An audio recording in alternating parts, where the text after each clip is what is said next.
The South African Post Office has appointed advocate Ivumile Nongogo as acting group CEO. This follows the reported suspension of two executives. A member of Sapo's board, it's Mr. Charles Nwaila, joining us. Now, Mr. Nwaila, hello to you. Thank you for coming in this afternoon. I know you've got a bit of a voice issue. I hope you're feeling okay. Thank you. Why are two of your executives suspended? There were allegations leveled against them. And they were suspended already now in December. And the board received the whistleblower report, which was raising various issues. And in terms of the fiduciary responsibility of the board then realized that the issues that were raised in the report were quite serious. And that's why they were suspended, and immediately thereafter, the board then set up an independent panel to deal with that matter. What is that matter that they're dealing with? Well, I cannot disclose, as you can understand, that, the whistleblower had written something, and when we looked at it, we felt that it will better be dealt with in that structure that we've established. And because if we get into the merits of the matter, we may jeopardize that process. Understood. Is it financial? Did money go missing?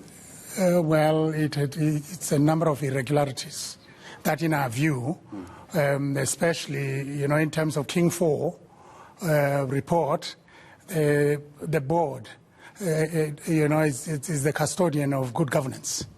And one of the things, when you receive something that you feel you've got to deal with, we dealt with that matter when we got it, and because if we didn't deal with it, the whistleblower and other people would feel that we are hiding something. And I also need to say that the two executives, we have never said they are guilty. That's why they are put on precautionary suspension. How is this going to affect the operations of the South African Postal Service? You've now put these two members on suspension. Yes.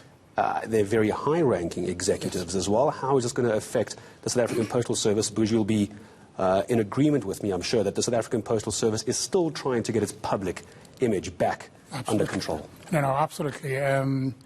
The advocate that is acting has been with the Post Office for many years.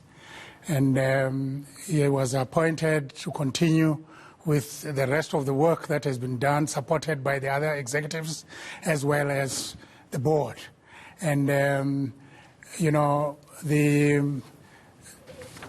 terms of the head of supply chain, there's somebody acting there in that space. But the most crucial thing is that we are at the tail end of finalizing the filling of the position of the group executive officer. When are we going to know about these allegations against these two executives? When is the finality for this, when action is going to be taken, or it's going to be brought back into the fold? No, what will happen is that, the independent panel is talking to the legal representatives of the two executives, and we hope that this will be expedited so that, justice can be seen being done, because if it is delayed, it will be unfair to these officials. They have to clear their names through that process. Or the South African Postal Office will take severe action if they're found guilty. Absolutely. I appreciate your time coming in today. Charles Nwaila, Sapo board member, joining us here on Upfront on ENCA.